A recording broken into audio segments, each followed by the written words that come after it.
banger? Hell yeah.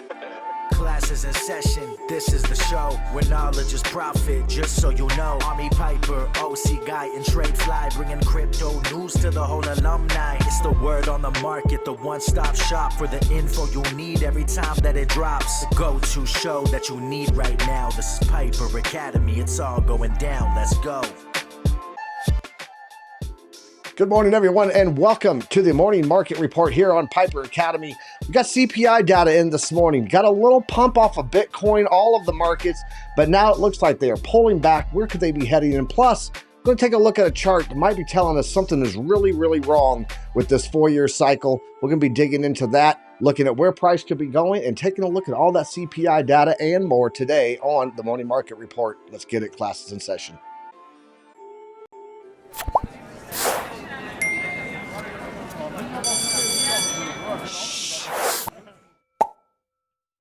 Good morning, everyone, and welcome to the Morning Market Report. I'm Army Piper, and this is the show where I come on, I drink some coffee, look at some charts, hang out with you, break everything down that you guys need to know, and we take a look at these charts and we go, okay, where can we make some money here? That's what we do on this Morning Market Report. If you're new here, welcome to the show, but I don't do it by myself. I got a cohort, got a partner in crime. It's the OC Guy. What's up, brother? How you doing, man? And did you catch the debate last night? Oh, yes. I was not at the very beginning, but I did catch the debate last night. It was a very intense one. I loved it. I think that chart, I mean, it's just right on the money. It's kind of scary to look at it, but also at the same time, make us realize that we might need to start evolving along the markets, right? The markets, just like anybody else or anything else, evolves through time and grows with us, right? And I think as an introspective, we need to start evolving and looking possibilities from now being or watching Bitcoin going as a child as to a teen, right? And might be misbehaving through a couple of years. But other than that, that was a great debate yesterday. I was actually a little disappointed in the debate, and I'll tell you why. I've never seen a debate that was 3-on-1 in my life, and those moderators were debating him harder than Kamala Harris was. And then 2, I think that he got a little emotional. I was live last night on Billy Goat Tales breaking down some data over there, and shout out to Buck. He said, if you guys didn't listen into Billy Goat Tales last night, Piper only said 3 times. He was rocking. So thank you, Buck. I appreciate it. There's an for you now, though. I think that he got a little emotional, and if you actually look, and we're going to look at the results from Polymarket here in a bit too, but he was a little emotional, and I think that he could have been a little more presidential. That was his time to shine, and this was very likely his only debate this entire year against Kamala Harris. So I don't know, guys. Let me know in the chat. Let me know what you guys thought of the debate last night. Obviously, it doesn't sway who you're going to vote for, but what did you guys think of the debate in general overall? I'd like to know your guys' comments, your feelings down there in the comments. So drop it in the chat. But let's go ahead. Let's get into the news. Let's break that down. Look at that CPI data, and then let's come back and take a look at where we're at on Bitcoin's chart. So, sound good? Let's do that. Jumping up here to the news, guys. Decrypted.tax is the sponsor of today's news, as every day. So they bring the data for us. So take care of the taxes. So if you guys have tax questions, contact Ernest over there. Link down in the description below. Get a free consultation, and he can answer any of those questions that you may have when it comes to taxes and crypto. So looking here at the total market cap and the fear and greed, guys, market cap sitting still above 2 trillion. So Crux should be happy. One of the things that I brought up last night, and I want to give this a quick refresh just to make sure. Yep. One of the things that I brought up last night was the 24-hour volume. Actually, it was yesterday. What's up, Tradefly? How you doing, bro? It was brought up yesterday that we had this market cap had increased, but the volume was really low. And I said, I do think that we're going to have a short opportunity here. We did that on Trade Academy, and in actuality, nailed that exactly where I said you should get into a short at, because it went down literally from the dynamic reactors. So, and the reason that I thought that was the case because the volume was low, so it was a very weak pump on the market cap. But currently sitting at a 37 on the Fear and Greed Index. Bitcoin dominance holding in that 54% area. Let's jump over to crypto bubbles. Give this a quick refresh so it settles in on this new chart size. And you can see here on the daily, we're red. On the hourly, we're red. There are some outliers to the upside. Aave, ICP, Rune, Uniswap, Tau, Fetch AI to the upside. But for the most part, we have a lot of red. Let's jump down here and see how we're looking on the prices. Excuse me. Guys, I apologize about the sinus congestion and just general blah. It's the allergies down here in El Paso have been horrendous for the past 2 days, so I apologize. Bitcoin price sitting at 56,500. You can see it's down on the monthly, the weekly, the daily, the hourly.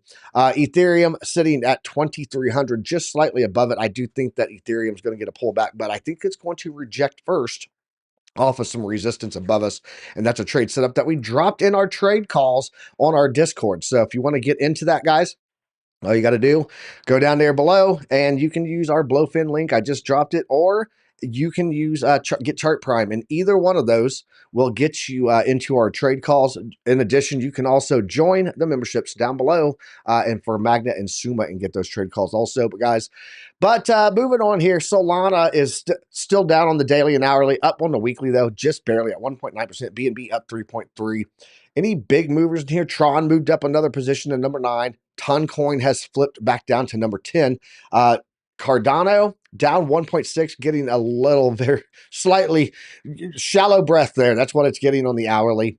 And then let's go see Caspis. Caspis at number 21. It's green all the way across the board. Litecoin got red up all the way up through the weekly. So yeah, in general, guys, it's pretty much just standard norm here. Everything is continuing to be weak-ish.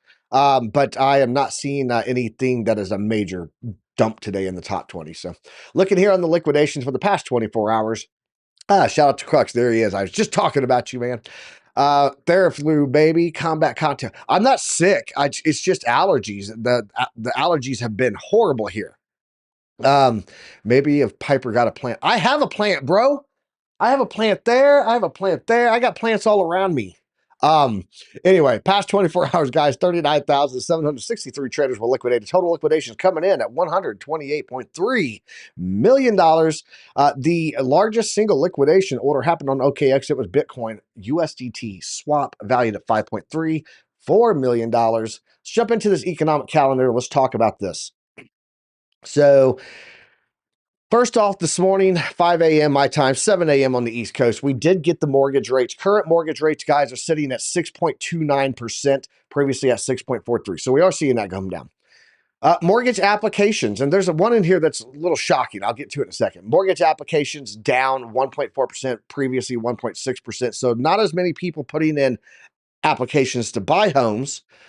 But the one that I find interesting is this one here. MBA mortgage refinancing is up 7.57, is up 6.8 or 6.4%. There it is. Jeez, get the words out. It is up. So refinancing is on the upside. It is increasing. I don't know that I would be refinancing yet. Let's come over here and talk about that real fast. I don't know that I would be refinancing yet. Because if we're getting rate cuts, which yes, we are, I 100% believe, well, I guess not 100. 99% believe that we're going to get rate cuts here next week. Okay. Those rate cuts, as they come down, cuts down on the cost of banks having to, borrow money, what it costs for them to lend and borrow. So I do see that we're going to get better rates coming. So, and I think most people know that. If they're refinancing right now instead of waiting, I think it's because they feel they need money. And when you refinance, by the way, you usually get 45 days that you don't have to make a payment. 2, you can get a little bit of equity back, right? And they can roll it in and go, hey, you can actually make some money off your refinance, right? And then 3 is the fact that when you refinance, your monthly payment usually is going to drop based on what you have in equity that you can add to it, split that equity back to yourself and part to the down payment, and then go in and get your lower monthly payment because of a lower APR. So I don't know that I would be refinancing right now. refinance before the rate cuts. That makes no sense. Exactly, BC Port Corp. So it makes me think that this increase that we're seeing here on the mortgage refinance increase rate is because people need the money right now. And so I'm going to be watching that closely because that's an interesting little number that I saw there that, probably didn't mean anything until you went, wait a minute, let me put 2 and 2 together here. Core inflation, guys, this morning came out month over month, came in at 0.3. You can see it was at 0.2. Consensus was 0.2. Forecast to be 0.3. So it came in as forecasted. Okay, so a little bit higher month over month. And for those that don't know, core inflation, this is the inflation of stuff that excludes volatile items such as energy and food. So it rose by 3.3% there in the previous versus the previous August, slightly above the forecast of 0.2 and picking up slightly from the 0.2 increase in July. Prices advanced faster for transportation services, 0.9% versus 0.4, and shelter, 0.5 versus 0.4, while rebounding for apparel, 0.3 versus -4. On an annual basis. Core consumer prices rose by 3.2%, the least since April of 2021. Okay, that will pretty much sum up what the other numbers I'm going to go through, but I want to talk about that because this says, and I'm looking at it here, this says that transportation was more expensive. Cool. Okay, yep, I agree with that. Shelter was more expensive. And it doesn't include things like food and energy. Guys, how's your food and energy bills? Please let me know in the chat. Is that cheaper? Because if these are higher, if these items are higher, and this doesn't include food and energy, and those are higher, are we really on a downward slope for inflation, or is this just another one of those smoke and mirror numbers that if you get that mirror angle just right, you can see whatever you want to see? I don't know if you guys have ever been to if you've ever been to Hollywood Studios, it is, over there in, it's not Hollywood Studios, Harry Potter. Where's that at? You guys let me know. I can't even think right now. Harry Potter World. Anyways, over there in Florida. When you go there, do you have this one thing that where you go to get on the train? It's the train ride between the parks. And they have it set there where there's this luggage cart, but the luggage cart is actually playing a reflection game where there's a brick wall and it looks like people are running through the brick wall like they do in Harry Potter, right? So, but it's really just a reflection game of the doorway being there, and then they reflected brick over exactly where they walked through the open doorway. And so it looks like from when you're coming through the lines to come in, that people are jumping through the wall. It's not at Disney. It's in Orlando. It's Universal. Thank you, Crux. Universal Studios. But it looks like you're jumping through a brick wall. That's what I see with these numbers. They got that angle just right to make people see what they want them to see because my Piper, my electric is over $7,000 a month, and I don't have power at my house anymore. Make it make sense, bro. That's crazy. Okay, so look, if food is up, okay, which this excluded, it excluded energy and food. If those are up, and then we also have transportation's up, shelter's up, rebound for apparel is up, right? All these things.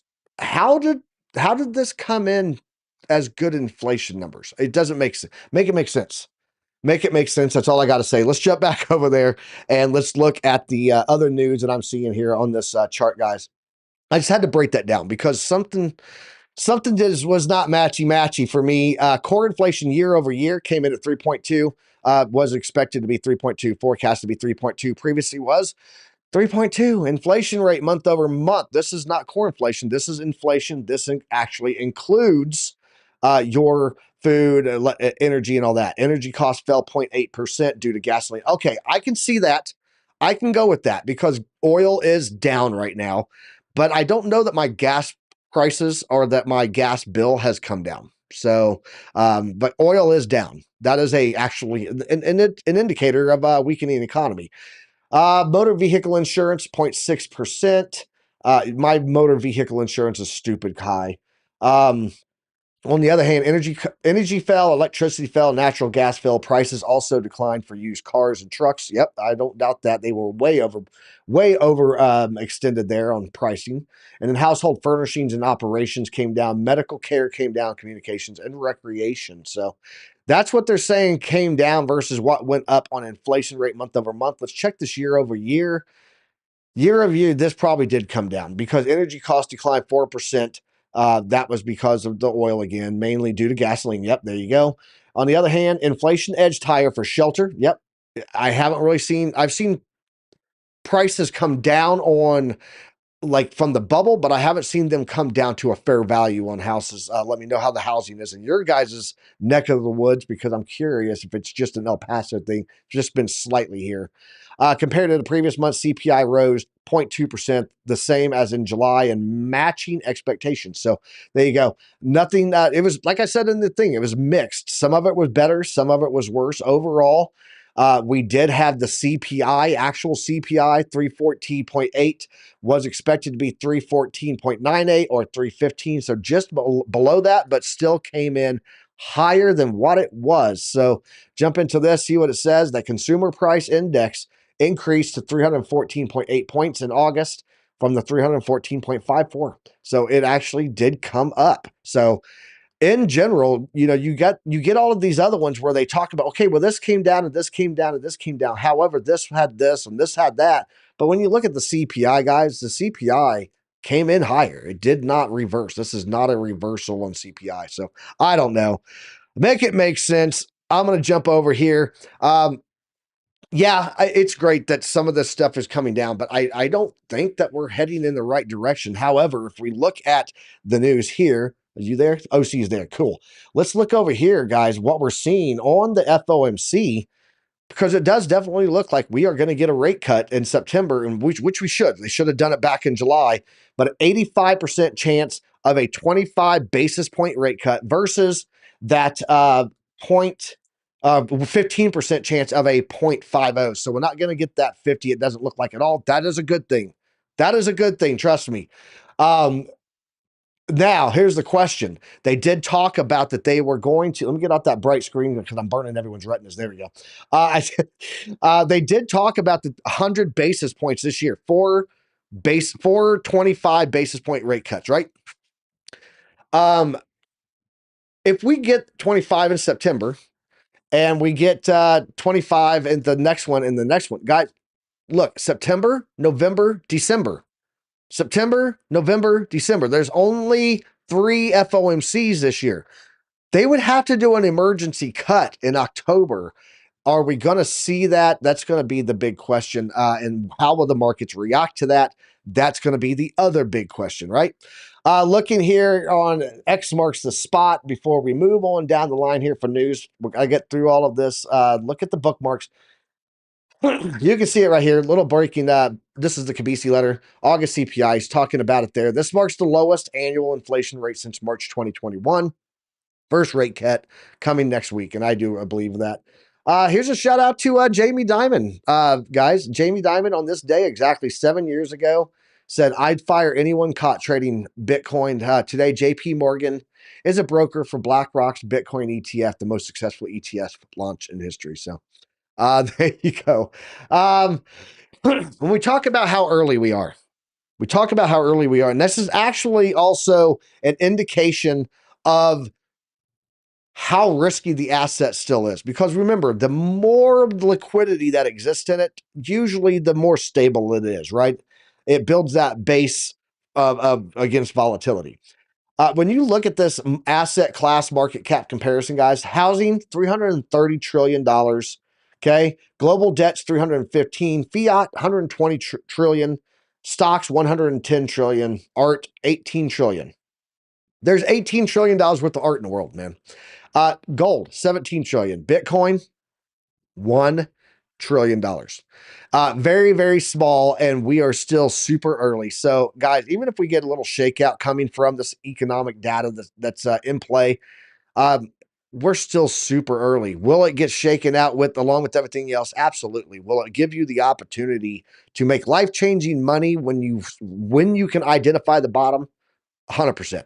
The Kabisi letter here also 452 large companies have now declared bankruptcy year to date. So this year, since the start of the year, 452 companies filed for bankruptcy. It's the second highest number of bankruptcies for businesses in 14 years. This is only below the 466 bankruptcies recorded in 2020 when economic activity was halted by lockdowns. So, in August alone, 63 firms went bankrupt, up from the 49 from the previous month. So, let's jump over here. We see some strength things, we see some weakness things, but in general, I do believe that the opportunity is coming where we can really make some money if we wait it out. It's about time and patience right now. I think that is the biggest thing. OC, what are your thoughts on that? I know that you have patience from way back because you've been in Bitcoin ever since you realized that it would save you from a peso collapse again. So, what are your thoughts on this with the bankruptcy filings, the CPI data, uh, the debate stuff that came out yesterday, and just the overall sentiment within the market? You know, I'm bearish, but is this the biggest glowing opportunity ever if we do get those pull downs? Because for that next run of liquidity, what are your thoughts on it?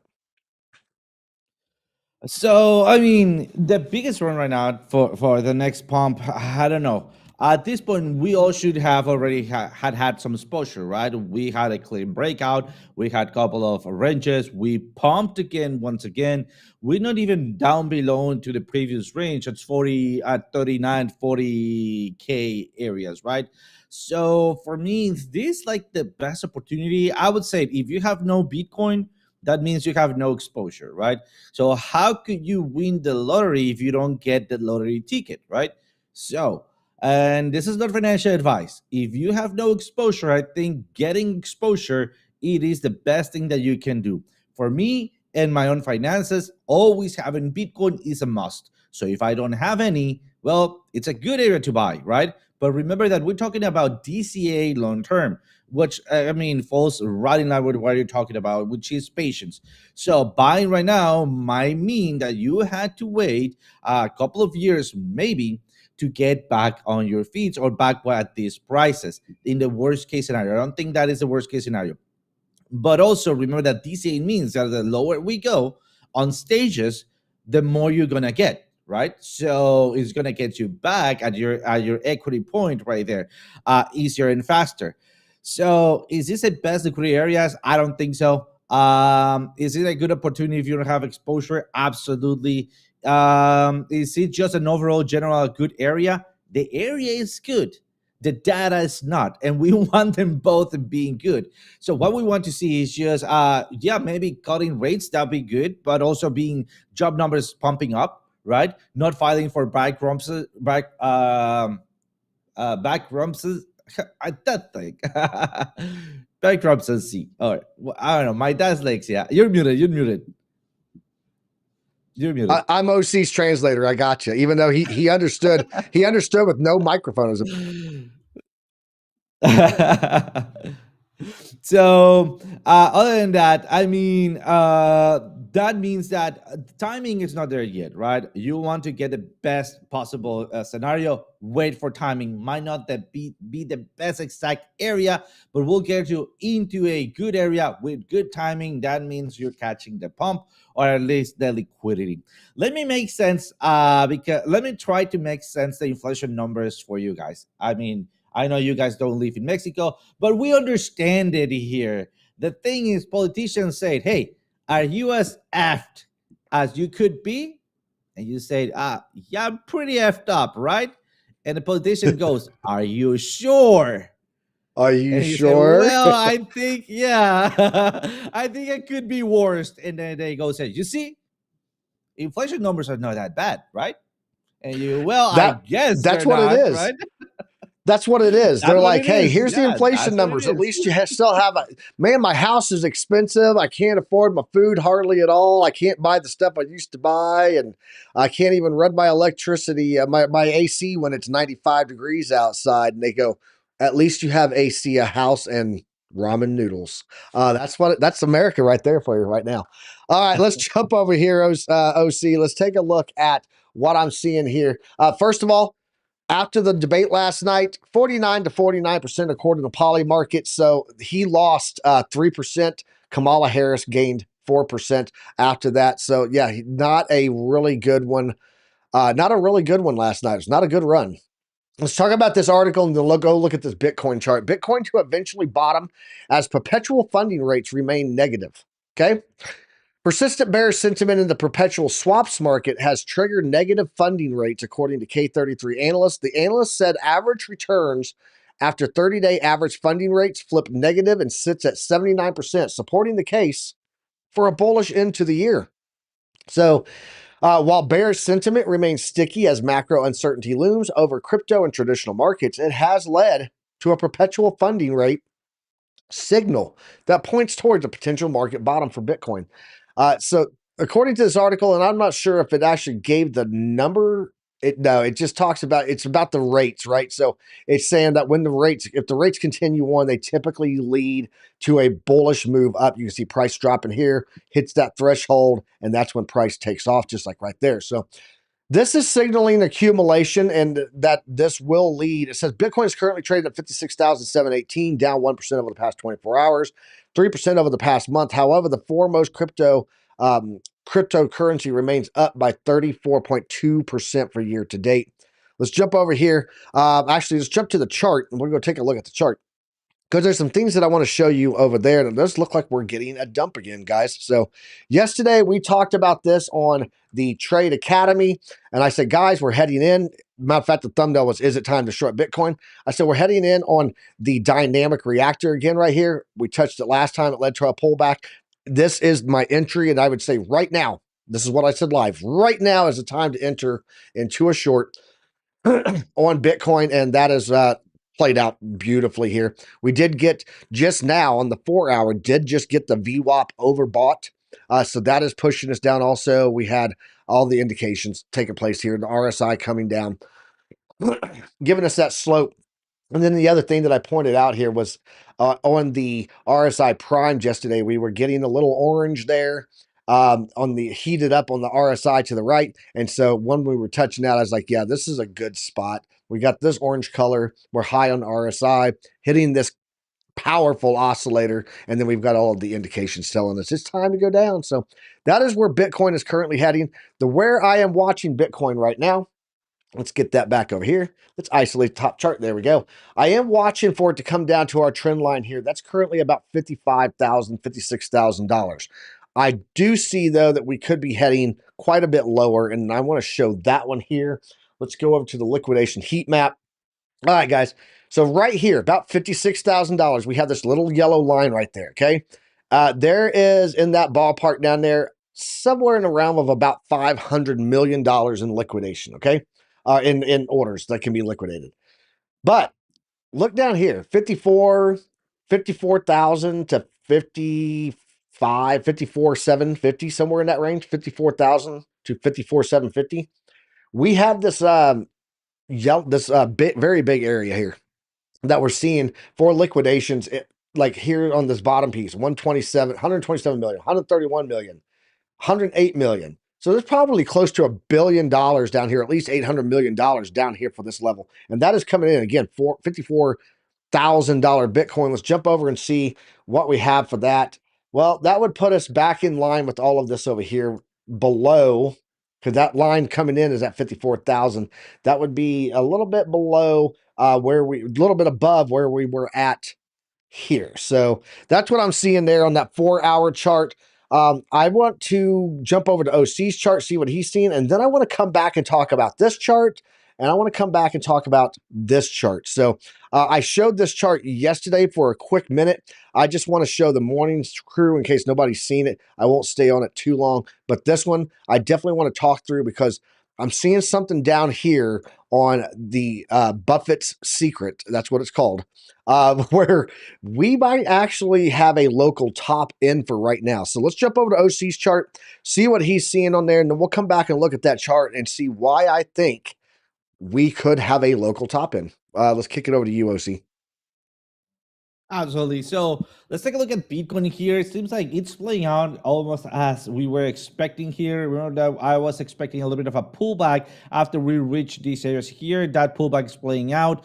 We had a beautiful rejection right now, and we are going down, right? I mean, as you can see, I am expecting a further move to the downside at the bottom of this channel. This is the movement that I was expecting, especially with those candles here playing out with the game, right? So it seems like it is happening a little bit faster of what I was expecting. Nonetheless, we can see it is actually moving the correct way that we were intended to see it, right? Something important to note, let me go back to daily. It is the areas of big support. At this point, we have this lower channel area right here, and I'm still expecting a possible pullback. As soon as we start breaking the top range, we are not nearly close to do that. We could be expecting maybe a couple of movements to the upside, but so far, with everything happening, seems like we're overextending this bull flag, and overextension of bull flag usually leads to break to the downside and canceling or invalidation of the bull flag. So how far can we go? Let's take a look at where we have our support and resistance. Our main support and resistance are basically where we are right now and all the way down to 31. I don't think that's that possible, but still on the possibilities, right? Not that probable, but still within possibilities. Let's take a look at where now a volume is being accumulated, right? We have order blocks plus liquidity areas, and this seems much more in line where we're talking about, right? Look at that at the bottom of the range, very close. Those two percentages, 49 and 50. So basically, we are just 0.02 points away for having a complete equilibrium. So basically canceling each other. So are we going to be seeing maybe a reaction here? Absolutely, because bulls and bears are going to be fighting this area. But then what is the next one? And this is the range that I was talking about at the beginning of the class, right?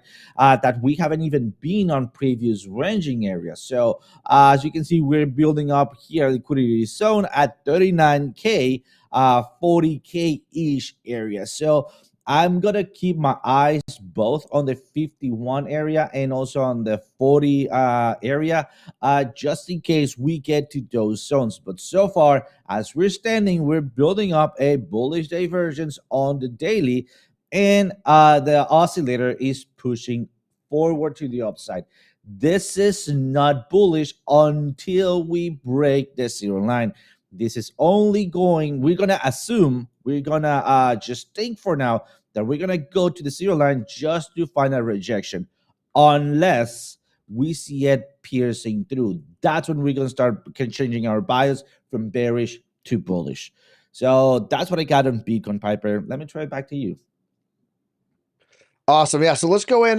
Shout out to everybody in the chat right now. By the way, Meta said, hello, friends. Hello to you, man. Username is in here. We got Alexander G, best mod in the business. French Toaster, Green Day Profit Trust Crypto. Seth Shepard, he said, did anyone actually think it would be a fair debate on ABC? Not at all. That's why Kamala Harris shows it. So we know what's going on. We are aware, sir. Let's go over here and take a look at Bitcoin and what I'm seeing on this chart, guys. So this chart, I gave a snapshot of it last night. If you guys happen to catch it on BGT, on Billy Goat Tales. If not, I'm going to walk you through it. But I really want to show you something on the data that I can change at the bottom here because it was a static picture. I want to show you guys something else on here that's pretty interesting. But what you're seeing on the top chart is the time from the bottom of each cycle to the halving is almost the same. If you flip it like a mirror, just let's move this over, right? That's what I did. And then I extended it, changed the color.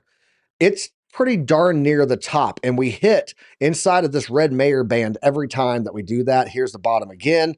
We go through 543 days to the halving. Run that again on a flip. It comes pretty darn close to the top, 543 days again, right?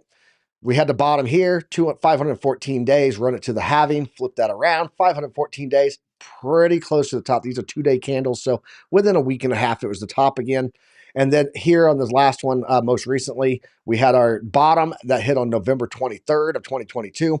516 days out would put us exactly where we've been talking about, Crux and I both, in that early first week of October, end of September timeframe. But what I want to point out on this chart, that is the primary takeaway, is where we could be staying inside these bands. And those two levels, guys, comes in at about $253,000 on the top side. Okay, which is in line with our 2025 Bitcoin prediction video. But we have a bottom side here, and it's interesting that OC just talked about those numbers because that bottom side comes in at about $30,500, $31,000 range, right? Why do I think that that's a possibility, even in the realm of possibility? Well, let's go back and take a look at post-halving cycles and where we've been in relation to this blue line, guys. This blue line is the 200-day simple moving average. And you can see going in, here's the halving, we go through. This line has always been our support until it wasn't. And then it becomes our resistance, right? Which leads to downside moves. Go in, next halving, again, support. It's been, front ran support all the way through until it wasn't. And then we drop, okay? We do have some outliers here, like this was 4 days. So 2 days down and 2 days right back up in, okay? I'm talking extended periods. Here's one. This was in the actual bear cycle. This was the crypto bottom right here. We come into the halving. We had the coronavirus and all that going in. So yeah, we did spend some time here pre-halving, but post-halving on here, we stay above it. It's pretty much our front ran support until it wasn't. That was the summer dip there. That dip, by the way, was a total of, let's see here, somewhere in the ballpark of about 55% to the downside. And most of that was really made after we broke underneath this. So we go in, there's our top right there, the actual top. And then we move into the last cycle. This is our bottom. Guys, we have spent, with retests and everything, a total here of, let's see, 40 days beneath the 200-day simple moving average. And we've rejected off of it multiple times. Tried to get above it there, couldn't hold it, right back under. So we are sitting underneath the 200-day simple moving average. That in itself, when people say, look, go back and look at the history. Okay, I'm looking at the history. Bitcoin has never, ever set underneath the 200-day after the halving and not gone on to a downward slope. So I just wanted to break that out for you guys. That's what I was talking about when I say that something's broken on the cycle right now, because that is not a norm. The other chart that is not a norm is this here, looking at the fibs. And I talked about this yesterday on the trade show, so I'll keep it short. But every time that we go into the halving cycle, we beeline to the 1-to-1, beeline to the 168 once we break it. Beeline to the 1-to-1, beeline to the 168 once we break it. Beeline to the 1-to-1, beeline to the 168. Actually, that was the resistance for that cycle. Guys, we rejected on the 1-to-1 here. We can't even get above it. We're actually coming down to retest the 786 again. After it proved support there, we're now coming down on the second candle to see how that's going to play out. So, yeah, something not right there. All right, now let's go over here and let's talk about this local top thing, because you said, Piper, you talked about a local top thing. All right. So you guys can see these tops here hitting the Myers band red, right? These are telling you, hey, these are good take profit points, right? I will point out here that we did not hit anything on this second part of last cycle here. But if you look here on this indicator, this is why this is the money one, guys. This is money. This is the bottoms right here of each cycle. And when this thing prints green, if you're DCAing, you have caught the bottom every single time with this. It's crushing it. I love this. This is a new chart for me. I'm going to be using this all the time to manage my investment cycle for the markets. But here's what's interesting about it, is that if you look at this first one here, and we do this in the variables of 3, okay? Because you guys know I like to play with numbers. So look here. Variable of 9 literally caught the tops of these, the very top wicks on both of these, okay? All right, so what about the next one? Let's go in a variable 3. Let's go to 6, okay? And bam, it barely catches that little red wick. You can see it right in there. The very, very top got picked up on a variable of 3. Go one more. let's go. Oh, sir, stop it. Thank you. Let's go one more in the variable of 3, and let's see what happened last cycle. That would make it a 3. Okay. And we get the topping here, which obviously we did go a little bit higher here, but a lot of people actually think that this was an over-exaggerated dead cat bounce because the pi cycle chart actually closed back here. Also, this indicator down here on the bottom, I'm going to be going through it on TA 101 for all of our members, but it is called Buffett's Secret. I'm going to be helping you guys lay this out as a chart for you in TA 101 this week in the Discord. So make sure you guys are over there. If you guys have access, and if you don't have access, check down below. You can get access to the Discord and get all of that stuff. So now, obviously, variable 3, we're going to go 1.5 because I don't want to go to 0. That would be everything, right? Go to 1.5, guys. That's cutting in half the variable of 3 by 50%. You can see here, we actually were hitting red starting here in February all the way through June. That was our red cycle there. And you can see anytime that we had that before, like here, it printed red. That was a little bounce back up on the second one before it came down. So here led to a big sell-off. Go back. Here, decent little sell-off. What was that? How much was that sell-off? Let's see here. That was about 32%. So yeah, guys, even on the variable of 3, cutting that down to the 1.5, the new indicator that I've been tracking here is really nailing what we've seen for pullbacks and warnings of potential bigger pullbacks. And so that's what we're seeing there. I just wanted to point that out. I thought it was interesting when we played around with it. Shout out to OC. He's the one that said, let's check out like the variables because it's decreasing. We can see that it's getting lower and lower and lower.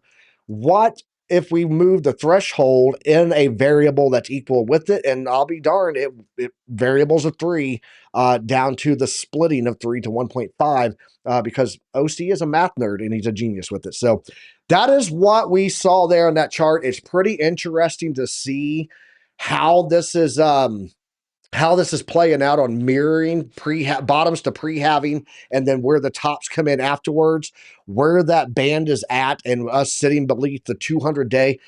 There's definitely some things here that are saying something's wrong. And I don't want to say that Bitcoin's broken. I used that term, but it's not broken. Bitcoin's probably the most beautiful mathematical code that has ever existed. I'm super bullish on it. I'm still holding, a good chunk, like over a half of Bitcoin, still like 18 Ethereum at this point. But guys, I did take some profit because these indicators, even if I don't look at the economic indicators, the indicators do tell me we have more of a potential, more of a probability, because that's what we do. This is probabilities.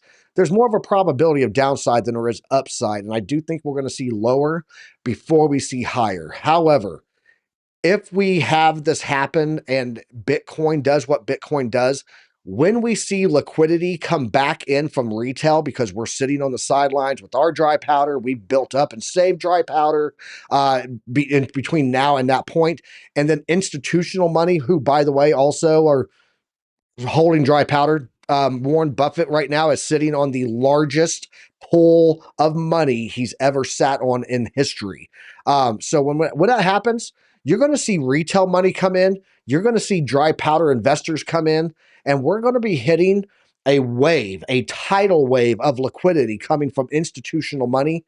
And that is going to be more parabolic, I believe, than any run that we have set ourselves up for in this cycle right now. So even, me, I was buying at Ethereum at under $1,000, Bitcoin under $20,000.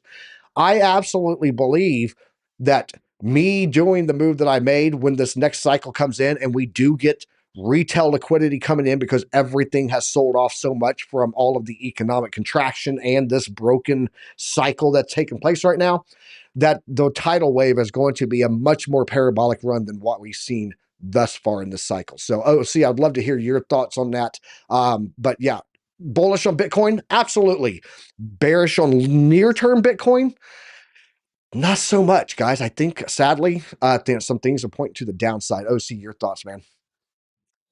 Absolutely. So we were talking about yesterday a couple of things, right? And I did run a couple of tests on mathematical models. Not that I created the models, I just input the data. to see how that mathematical models kind of like are repeated, right? And many of those mathematical models are based on fractals, which is a fractal mathematical equation. If we can go to my chart very quick, I think showing it will make much more Nerd sense. alert. Right? I'm just warning everybody, nerd alert's coming. He's in his so very quick. So we're talking about maybe a 3-cycle breakout, right? A 3-cycle breakout is not going to be a bad thing, but also remember that we got big players right now in place, right? Which is institutional money. Why is this important? They tend to flat out stuff, but also make a little bit more reactive. So if we are in, also if you haven't watched our video of how high could Bitcoin go, and I was talking about with Piper yesterday, and I think it's completely in line. I was calculating a maybe $500,000 Bitcoin on an extended cycle. An extended cycle, it is the same 3-year cycle, but instead of taking 3 years, it's taking 4, 5, or 6 years, right? Which is gonna maybe going to play it out. Let's go to weekly, and let's take a look at the fractals here. Let's take a look at this cycle right here, right? I don't expect it to be as volatile, but still have the same characteristics, right? Only one blow off top in here, only one blow off top here, double top of retracement. In this case, if this was the 3-year cycle top, as indicators are showing, well, then what's going to be the 3-year cycle bottom? It's going to be somewhere around 30K, right? That will be great because we're going to be mimicking this area right here. And then as time goes by, maybe October, November, December, January, we can start seeing that influx back as we jump out of this possible contraction of economy. Guys, we have red team versus blue team, and blue team right now, despite everything is pointing as a recession, they cannot let their guard down because that means new world order taking place, right? So I don't think, and I will say the blue team is just represented by the United States. I don't think the United States is going to let its guard down, and despite everything against them, they're going to do whatever they can to have that power, because at this point, that's what we're getting as stability, right? I don't think that we're just yet ready to change world, and I'm gonna be just placing my good old trusty hat just to say that. All right. Once we know that that is just my opinion, yeah. If we have an extended cycle, this means that we're gonna have an early top and an early bottom, early, right? Which is between now the 3-year cycle, which is gonna be just like we had. Sorry, this top, this retracement, and this movement here, but more like so. So let's just take a look at maybe this top was this top, then maybe this range again. Remember, it's going to be extended range, and then a blow off top to finally reach for the next 2 years all the way to, I would say, 5K. And why 5K? Just because of the previous video, right? Not because I just did an analysis. I just want to let you show that extending the cycle might bring us 2 tops in road once again. So once again, if you have no exposure, always is a good point. It's a good place to take exposure. If you already have exposure, risk off, and then plan for possible timings, best timings, and best news, right? That's when you're gonna get the up only kind of trade, right? Other than that, trade it back to you, Piper. Yeah, that's excellent. And we could see that double top cycle thing go on here, but I didn't think that we would get, that's where would set us up for that liquidity flush in, because now that the ETF money, right? Think about where the ETF money really got in. They got in at $42,000. That's when the ETF was approved, around $42,000 Bitcoin. That institutional money, they absolutely want 20,000, 30,000. They wish they got in where we were getting in as a, as degens, right? As crypto bros, right? So I do think that if they get even anything lower than that 42K, that's why that level that I'm watching closely is 42K, guys. I'll jump over here and show you on the chart why that is. Let me isolate my top chart here, go to the daily, and then let's take a look here.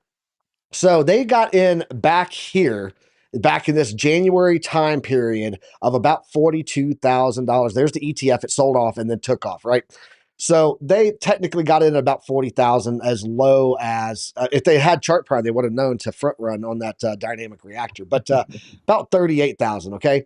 But when you go in and you pull a nice, let me get to my keys, overlays. There we go. And let's throw on the fixed range volume profile going all the way from near the bottom here, guys. You can see the point of controls coming in cleanly at like $42,600 to $43,000 in here. And that's back in that level. So one thing I will point out that will likely going to get a bounce off somewhere on the range of this trend line, but most likely 48,000. That's where I'm really starting to heavy DCA my dry powder back in. Is about $48,000. That is the 50% fib. And historically, if we bounce off of that, it is a very bullish move, and that indicates top half movement of a cycle. Where if we break below it and get a rejection off the bottom, that means that we are very likely heading down to here. So I can start here with my DCA. Still have plenty of time for the entire run to make all of the money, because remember, even if it goes down, starting with my dry powder, which is mostly profit, by the way, guys, because I was buying so cheap, I can use that dry powder to get down between $48,000 to $43,000 Bitcoin.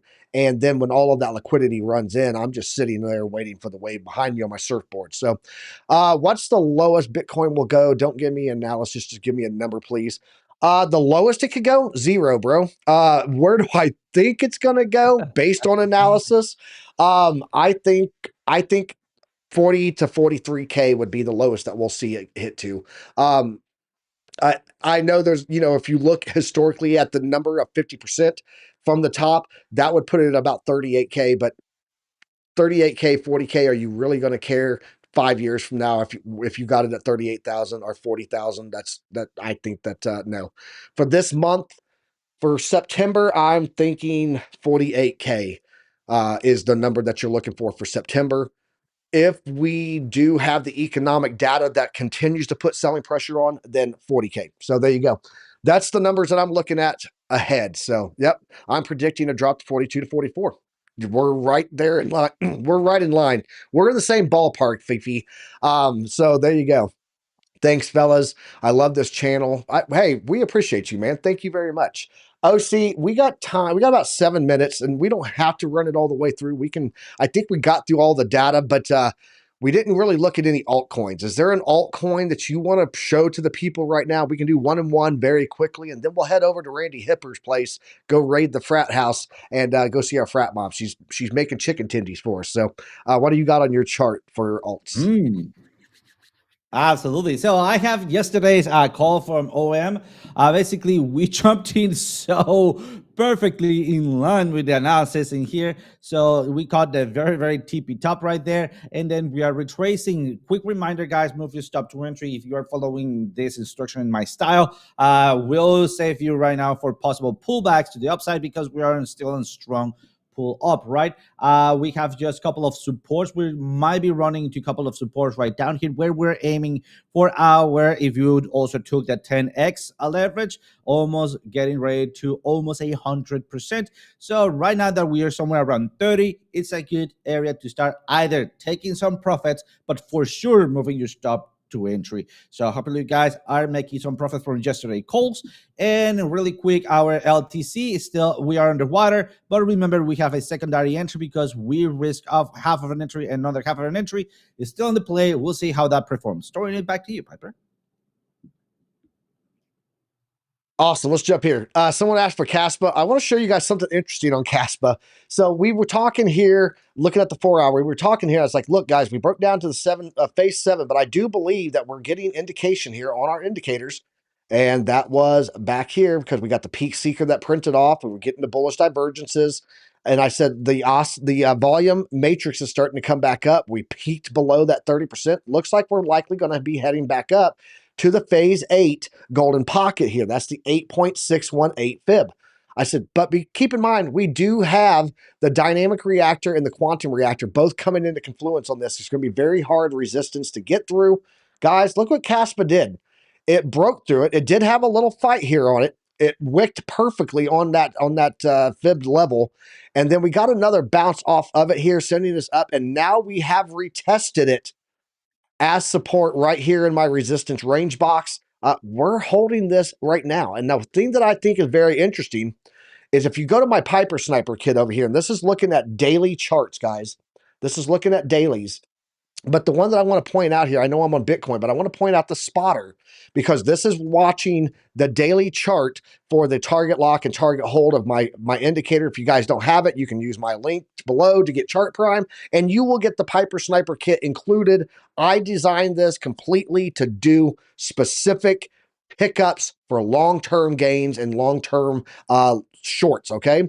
And the one thing I want to point out, I've got Bitcoin, Ethereum, Link, Solana, Tesla, CleanSpark, MicroStrategy, Amazon, NVIDIA, and Caspa. The only crypto on my list right now that is still showing a positive target lock and target hold for upside movement is Caspa.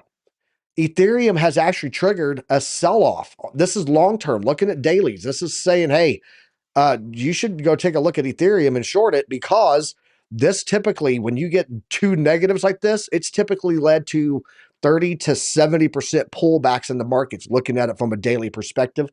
Typically, when we see this, this is a continuation. We have flipped back bullish on the Caspa chart, and Caspa looking pretty strong, guys. I know you see this big pull down that we have going on here from its top that we had. But if we put this on a weekly, I want to show you guys something. Let me turn off the fibs. Let me get rid of those. Trend-based fibs. Where are you at? It's in group 1. There we go. Turn that off. Overall, this is a low, a higher low, a higher low. We did get a wick here, but not a candle close. Higher high, higher high, higher highs. So right now, this is a very bullish chart in my opinion. Caspa's looking stronger than a lot of things on the markets right now. So that's what I got there. Let's jump back over here. We are time to wrap it out. Guys, we appreciate you joining us here today on Piper Academy, the morning market report. We'll get ready to go over and head to Randy Hipper's house. And I want you guys to know, I'm not trying to be bearish and scare people. I'm trying to make people aware. As I said last night on Billy Goat Tales, I started doing this show because I was retired. I have a history, a background in professional analytics, and I figured out that I was pretty decent at this trade game, right? Looking at charts was just natural for me. So when I got all of this together and said, I'm going to do a show, and if it grows, it grows. If it doesn't, okay, great. But at the end of the day, I want to make sure that people learn how to make money in these markets and understand the economy, understand the charts, understand technicals, and teach people. I'm not trying to scare anybody with what I'm seeing. I'm just trying to make everyone aware. Please do your own research. But if you have any questions about this stuff, I can show you how to read this data. Just hit me up in the Discord. I just want people to learn. I want people to be cautious. I want people to be aware because we don't get scared. We get prepared, right? And that's what we do here at the Academy. So we're going to be prepared to make this money no matter what happens. We called out some short trades yesterday, make the money going down. I'm showing you guys where these support levels are. We'll make the money going up too. And that's why we're here at Piper Academy. We appreciate all of you for joining us. OC, you got anything for the people on the way out, bro? Absolutely. I just got one question, Piper. What if I want to get your indicator and you said on my own? What do I need to do to get it? First off, you come to the channel where we have the best mod in the game, and her name is Alexandra G, and she just dropped a link in the chat right there on exactly what to do. Get 45% off your first monthly subscription, the Piper Sniper Kit Trading Indicator, curated by Army Piper himself at that link. And make sure you use that link. Don't click off. Go right to it. You're going to automatically get the Piper Sniper Kit, and you'll get a nice little discount. So go check it out. So yeah, that's all. That's it. That's all I do. Perfect. Guys, thank you so much for joining. A quick reminder to click that like button. And today, if you click that like button, that's going to give you superpowers. Just a quick reminder, if you want to be as smart as this guy right here next to me, Army Piper, am I pointing? Yes, you need to do a lot of reading. So pick yourself a good book, click that like button, and you're going to be able to read 10 books an hour. Just make sure they're architectural because they are purely pictures. So that's the key. OC, the key to getting knowledge and reading books is right there. Right there, the Billy Goat Tales book. It is called The Bridge to Bitcoin, written by Billy Goat, Crypto Billy. So there you go. That's how you get smart. That book is fantastic for kids. You should get it. So, guys, thanks for joining us today. We will be back here tomorrow morning for the morning market report. We still have more shows today. We got Crypto Nightcap tonight with FTY and TradeFly. And then tomorrow morning, before I go live, come check out BC Port Corp and Lunar Beaches Crypto for the Good Morning Crypto Show. And then, guys, it's phenomenal. We've got so much content coming for you guys, and we're going to keep pumping it out. We will catch everybody right back here tomorrow morning on the morning market report on Piper Academy. Until then, guys, trade safe. And as always, use a stop loss. I don't know what they keep telling me. I don't know what they keep telling me. Ain't no school like Piper Academy. Ain't no school like Piper Academy. We'll keep that front line covered, even when we're dead and gone. We'll find a way to keep going, cause we gon' keep on rolling after the wheels fall low. I know you hungry for knowledge, that's profit appetite. Classes in session, this for the Army Piper acolytes. Trade flag at the soul, train ready. What a line from OCI, form a Mexican spaghetti. Yo, crunch crypto with a deep dive to project dime. And if you like the visual powered by Car Prime, then you were part of that alumni, that's all spine. But if you have step, fall back to offline. We'll keep that front line covered, even when we're dead and gone. We'll find a way to keep going, cause we gon' keep on rolling after the wheels fall low. Sound off to get rhythm, the ZTS rhythm. Rip it, Alexandra. Yeah, that's my alumni, you know what I mean?